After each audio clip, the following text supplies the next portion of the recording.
السلام عليكم ومرحبا بكم في حلقة جديدة من راديو مزياني.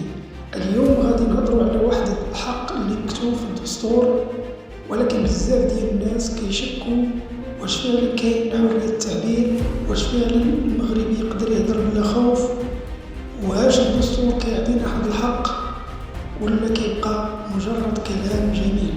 تابعوني في هذه الدقائق القصيرة باش نكتشفوا الجواب.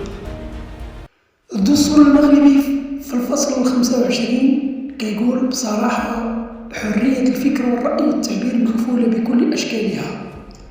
كلام واضح والنية باينة، لكن فاش كنرجعوا للواقع كنلقاو أن حرية التعبير مشروطة.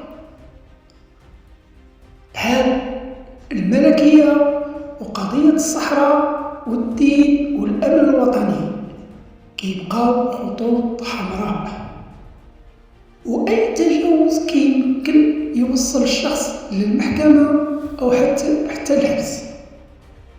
بزاف ديال الصحفيين والمدونين تعرضوا للتضييق وبعضهم تسجن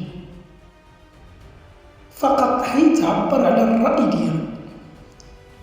واخا كاين تطور في الإعلام البديل بحال يوتيوب ومواقع التواصل، كيبقى الخوف كيسكن بزاف ديال الناس، والنتيجة هي الرقابة الذاتية.